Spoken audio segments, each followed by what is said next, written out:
anamnesanya ya, apa yang fokus, yang ada tambahan pertanyaannya ya, ataupun pada pemeriksaan fisiknya.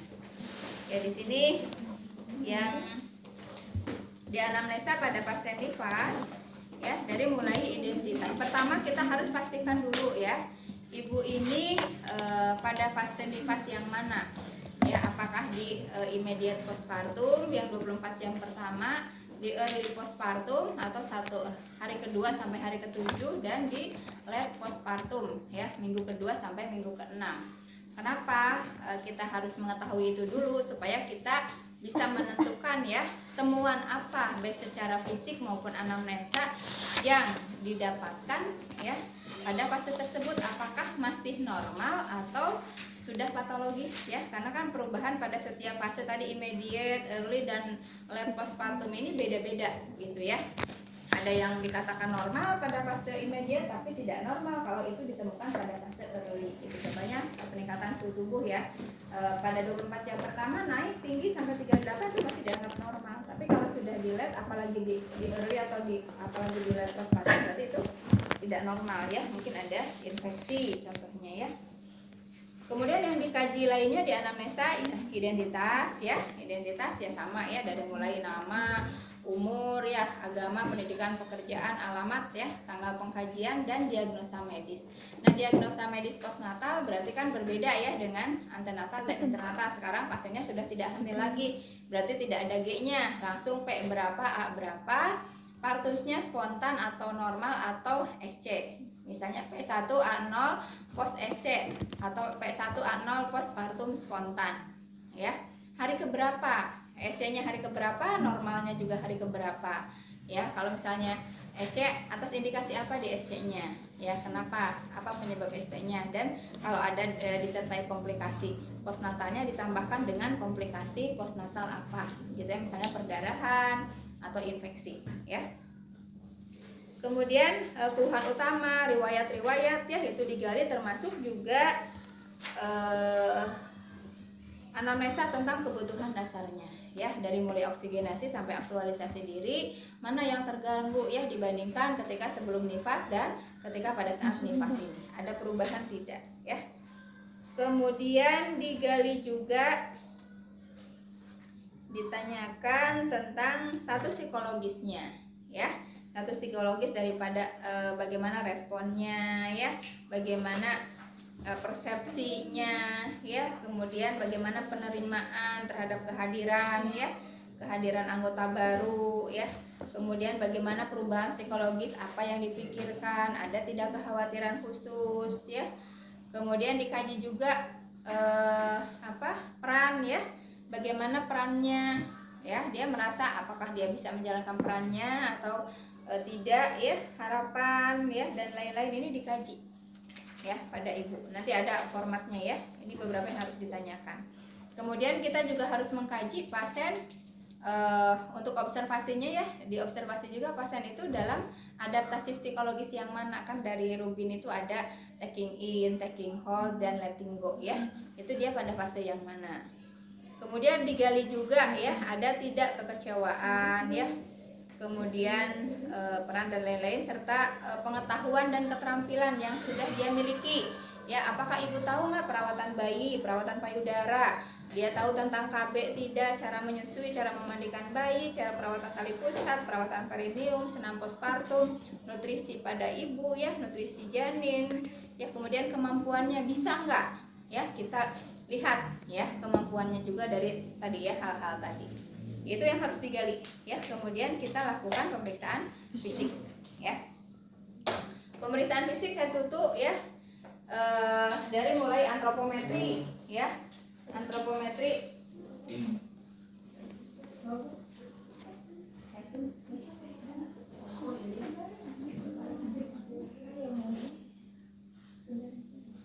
antropometri digali ya. Kalau misalnya pasiennya sudah bisa bangun, berdiri ya, diukur, ditimbang berat badan, tinggi badannya. Kemudian tanda-tanda vitalnya ya, kalau misalnya tidak bisa boleh ditanyakan aja.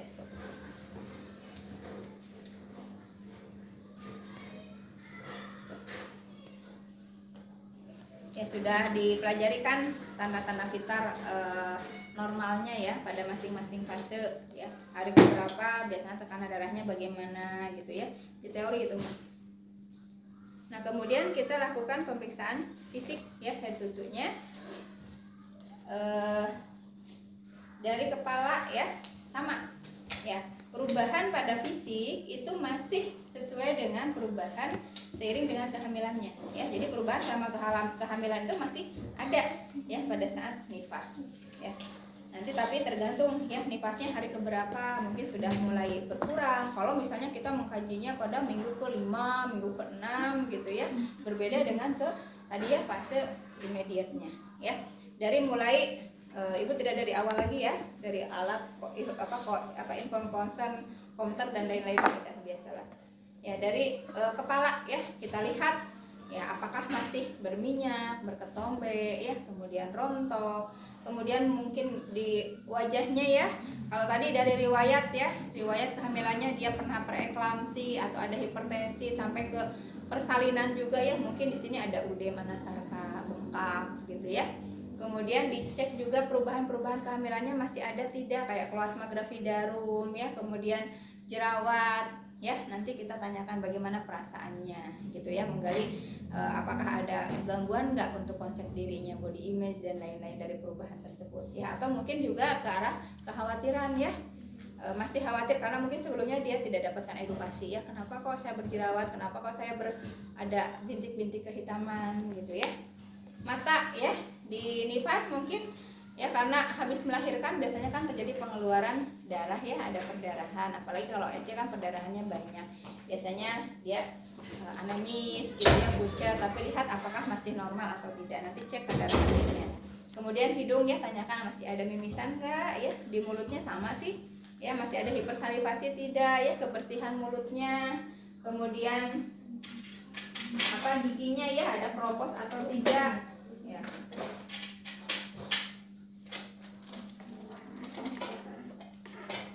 Ya kita periksa ya.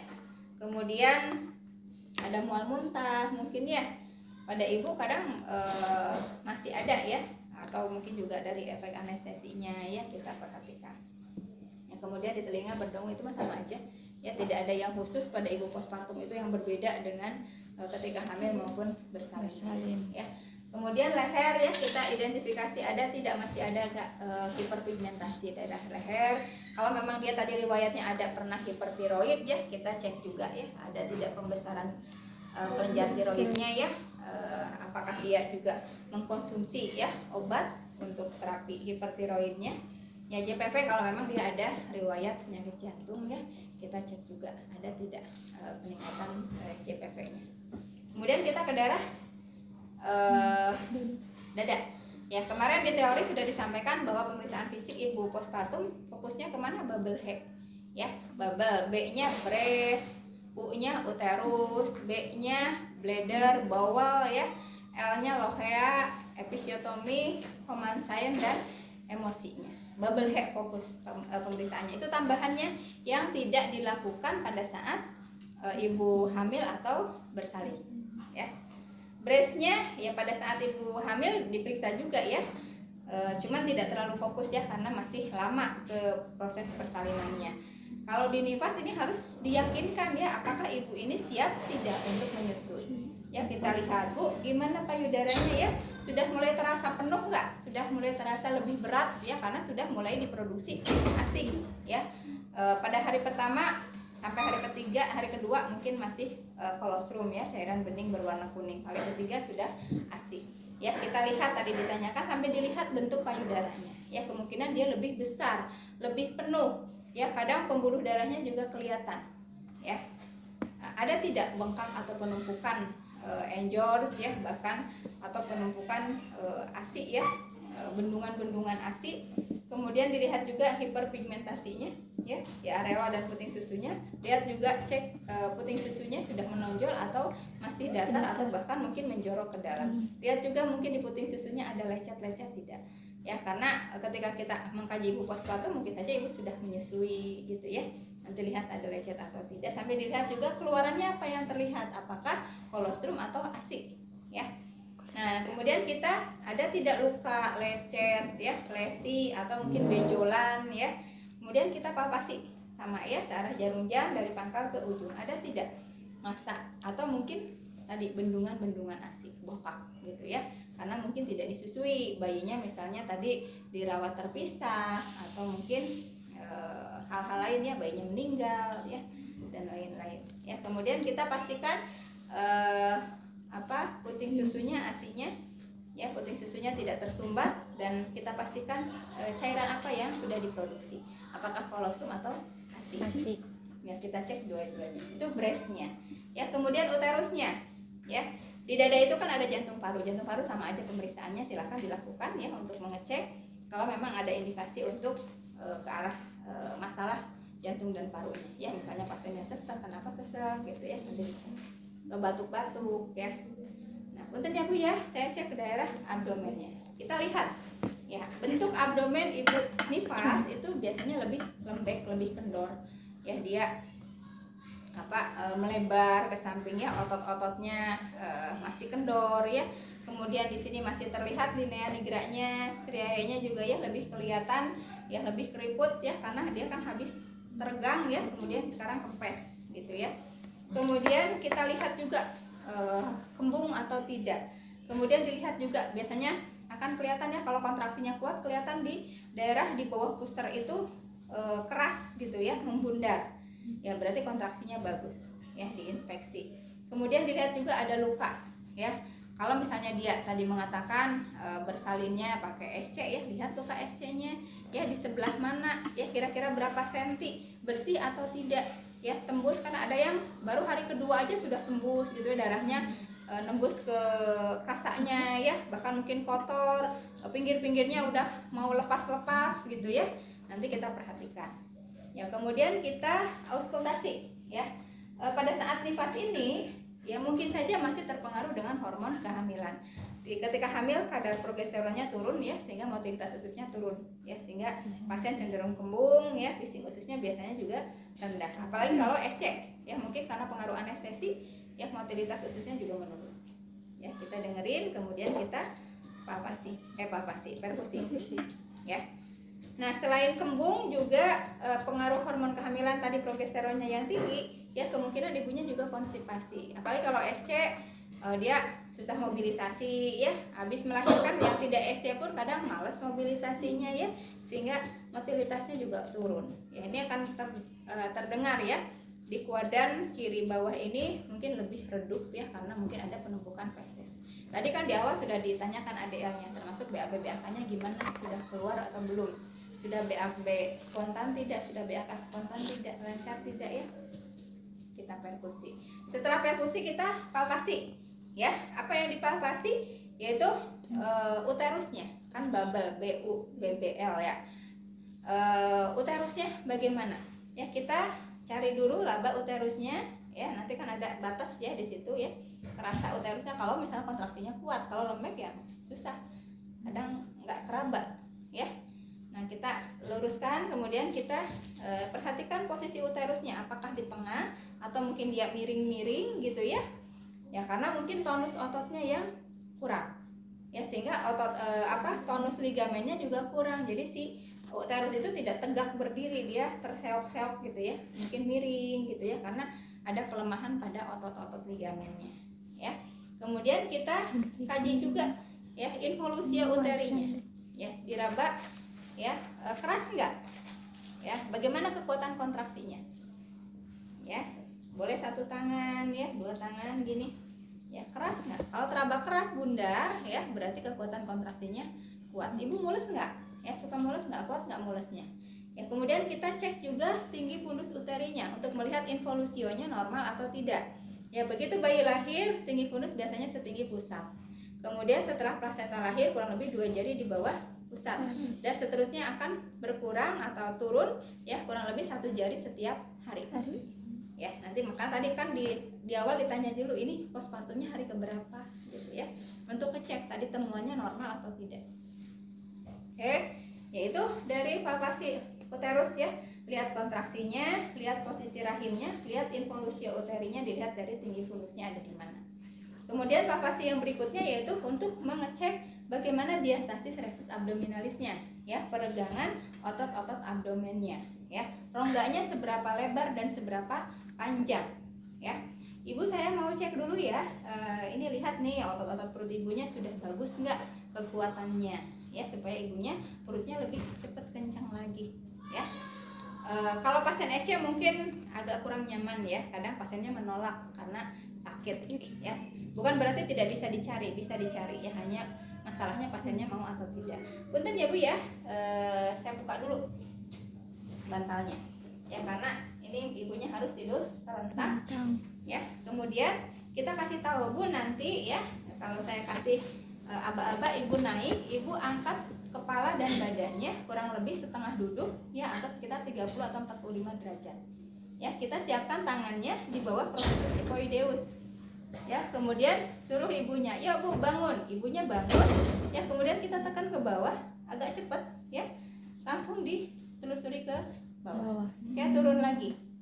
Nah, pada saat tadi ditekan ke bawah ini, kan ketika ibu bangun si otot-otot rectus abdominalis ini dia akan kontraksi menekan ke samping, ngejepit, ya, tetapi karena tonusnya belum kembali normal, ya, makanya masih ada jarak, masih ada rongga. Ya, berapa lebarnya tergantung dari berapa jari tangan kita yang masih bisa masuk ke rongga tersebut. Apakah 2 jari berarti sekitar 2 cm atau 3 jari berarti sekitar 3 cm. Tadi kan ke bawah ya, sampai mana ibunya turun dulu karena nggak bisa lama-lama ya, dia tahan nafas. Ya, baru dari sini kita ukur dari mana ke mana tadi rongganya, ya, pakai meteran.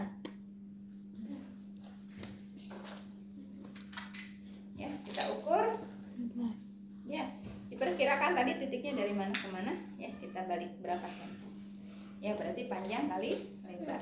Misalnya 2 jari kali sekian senti, ya. Oke, ya. Bagus ya. Kalau misalnya hari pertama, hari kedua ya masih 3 cm. Tapi kalau sudah minggu ke-6 masih ada rongganya, berarti kurang bagus pengembalian tonusnya, ya. Oke, uterusnya sudah, sekarang B-nya, bladdernya, ya. Tadi ibu sudah kencing ya. Nah, gimana Bu kencingnya? Ya, ada merasa nggak tuntas nggak? Ya, nggak habis gitu ya, ada sisa. Ya, karena mungkin tadi tonusnya belum bagus ya, sehingga pipisnya sedikit-sedikit, atau mungkin karena takut ya. Jadi kita pastikan nih kandung kemihnya penuh atau tidak. Kemudian tadi ditanya juga ya, sudah BAB atau belum gitu ya. Dan pastikan apakah ada penumpukan feses atau tidak. Kalau misalnya belum BAB karena memang tidak ada rangsangan ya, asupannya juga kurang, ketika kita palpasi ketika perkusi maupun palpasi tidak ada penumpukan feses, ya normal-normal aja ya. Supaya lebih lancar nanti BAB-nya ya, supaya cepat ibu sering mobilisasi ya, miring kanan miring kiri, belajar duduk jalannya supaya ususnya juga kembali normal ya. Oke, kemudian kita ke daerah bawah ya. Sudah bagus ya Bu ya, saya periksa daerah bawah. Punten kakinya ditekuk ya Bu ya, dan saya izin ya ini dibuka dulu ya. Ibu terakhir ganti pembalut jam berapa ya? Kemudian kita perkirakan sekarang sampai sekarang itu dia sudah berapa jam, untuk melihat bagaimana loheanya ya, jumlah loheanya normal atau tidak. Dibuka ya dulu ya, kita buka celananya ya, termasuk juga celana dalamnya, sambil dilihat karakteristik loheanya ya, dari mulai jumlahnya, warnanya, jenis loheanya yang mana, lohea rubra kah, serosa kah, atau alba ya. Kemudian karakteristiknya tadi kan sudah ada ya di situ ya. Kalau rubra warnanya merah, mungkin di situ ada lanugo, ada sisa-sisa jaringan, ada gumpak bekuan-bekuan darah ya. Baunya dilihat ya, jumlahnya kalau misalnya tadi ibu terakhir ganti pembalut masih kurang dari 2 jam, ternyata pembalutnya sudah penuh, oh berarti perdarahannya banyak gitu ya. Oke, diangkat dulu ya Bu ya bokongnya, nanti saya lihat nih sudah bersih belum jalan lahirnya ya, karena kalau nggak bersih nanti ibu akan perdarahan dan ibu lama sembuhnya ya. Kita siapkan untuk pulpa hygiene-nya, biasanya langsung pakai betadine ya, dibersihkannya ya. Kita pulpa hygiene terlebih dahulu ya. Labia mayora kiri dulu ya, labia mayora kanan, kemudian dibuka minora kiri, minora kanan, dan terakhir di klitoris sampai ke anus ya. Kita lihat, kemudian kita pasang sarung tangan steril satu ya, kita celupkan ke betadinnya, kemudian kita pede ya, tangan kita dipundus Ya, saya periksa ya Bu ya. Masukkan ya, periksa dalam ya. Kemudian tadi saluran vaginanya mungkin di sini akan keluaran darah ya, bekuan-bekuan kita bersihkan. Keluarin. Ya, kalau perlu tadi pakai ini juga boleh ya. Ambil, keluarin lagi sampai bersih. Ya. Kita lihat tadi sambil melihat karakteristik loheanya normal tidak sesuai dengan waktunya ya. Kemudian ke dalam lagi ya, kita tadi pede ya, kita cek juga cervixnya. Cervixnya sudah mulai menutup atau masih membuka. Biasanya 1 minggu setelah melahirkan itu masih bisa dimasuki oleh 1 jari. Ya. Oke, ya sudah bagus sih ya. Darahnya bagus ya, loheanya bagus, normal ya, tidak ada tanda-tanda infeksi. Ya, saya pastikan lagi ya, saya lihat dulu lukanya. Ya, ibunya suruh miring posisi SIM. Ya, ini tadi dibuka harusnya ya, dibuka sampai membuka. Ya, diluruskan, kemudian ibunya miringkan. Ya, kita cek lukanya. Kalau misalnya ada luka episiotomi tadi ya, ibunya cerita bagaimana di epis atau tidak, ada ruptur atau tidak, kita cek ya redanya. Ada tidak kemerahan, ada tidak udem ya, ekimosis ya, bintik-bintik kemerahan atau memar-memar ya. Kemudian D-nya dipijit ya, discharge-nya apa yang keluar apa, nanah, darah atau cairan bening. Kemudian approximation-nya dilihat juga ya, bagaimana pertumbuhan jaringannya, bagus atau bahkan mungkin kebuka jahitannya gitu ya. Ya sudah bagus. Kalau ada hemoroid juga ya, kita cek hemoroidnya derajat berapa ya.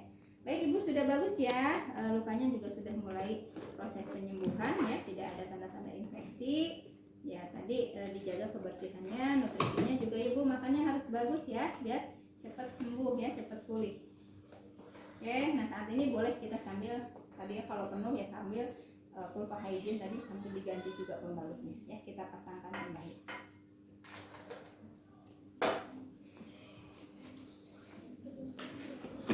Ya, kita buka sarung tangan tadi ya, yang sterilnya dibuang ya, kita kembali ke sarung tangan yang awal. Ya, itu bubble, lohea episiotomi, bubble he. Sekarang Homan Science dan emosinya. Ya, tadi emosinya sudah digali di awal ya, psikologisnya. Dia ada tidak postpartum blues atau depresi postpartum, tanda-tanda ke situ. Sekarang tinggal Homan Science-nya ya. Homan Science ekstremitas ya dikaji sama aja, ada bengkak atau tidak, ada varises atau tidak ya. Kalau misalnya ada tromboflebitis ya, sudah kelihatan pasti betisnya kemerahan, bengkak ya, ketika diraba juga hangat ya. Kita pastikan ya tanda Homan-nya atau Homan Science-nya positif atau negatif.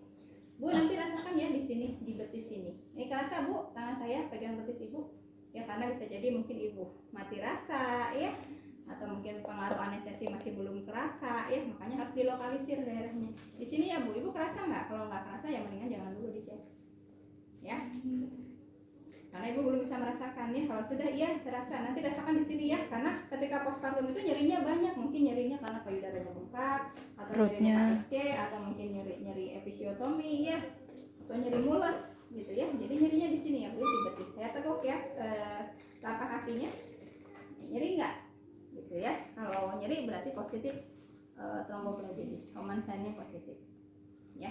Kemudian refleks patelanya juga kita kaji ya, kita ketuk ya, cek ya refleksnya normal atau tidak ya. Ekstremitas atas sama aja ya, dicek lingkar lengannya, triceps spinfolnya, refleks bicep tricepsnya, brachioradialis enggak ya, itu silakan dilengkapi saja yang lain-lainnya. Tadi ya, bubble hair-nya jangan terawat, breast, uterus ya, bladder, bowel ya, lohea, episiotomi, Homan Science dan emosi. Oke, itu fokus pada ibu hamil. Ibu Nipas, maka ada yang mau ditanyakan?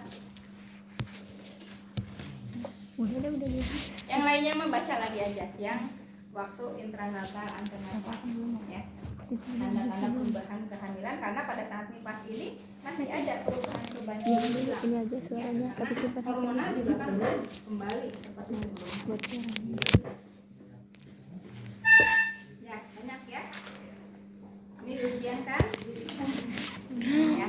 Tapi sebenarnya hafalnya nggak banyak. Hafalin aja dulu antenatal semua. Yang ininya tinggal tadi nambah yang tadi. apa yang ditanyakan tambahannya, apa yang diperiksa tambahannya. Udah. Yang ujiannya 2, berarti hafalnya nggak 2, 1/4 lah.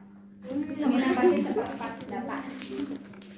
Tinggal balas skor aja, balas skornya dihafal. 3 ya ujiannya. Apa aja Bu? Ujiannya 3. Apa aja? Pemeriksaan fisik ibu hamil, nanti partneran, ya sama ini juga sama teman ya, partnernya temennya. Kemudian pembis postnatal sama balas skor. Nanti ante pos. Balas skor. Oh. Nanti maternitas 2, nolong persalinan. Ya. Kenapa? Ya 2 ya. Iya 2. Nanti maternitas 2. Kenapa ditarik sekarang? Ya karena kan mau praktek. Ya kalau belum lulus ya ibu belum pede. Ngirimin mahasiswanya ke rumah sakit. Nanti ditanya kalau bisa ya. Breast care. Itu nanti. Nanti maternitas 2. Oh, Semester depan. aman. Praktek nolong persalinannya sekarang karena nanti kan akan dinas di ruang PK ya, itu nolong itunya nolong persalinan baru melihat ya minimal kan paling disuruh-suruh sok siapin alatnya misalnya ya, bantuin masa nggak tahu alat apa terus ya mangga ada. Jangan nanti kita ke YouTube. Saya kalau di drive susah Ya, wae. sudah banyak informasi banyak tahu.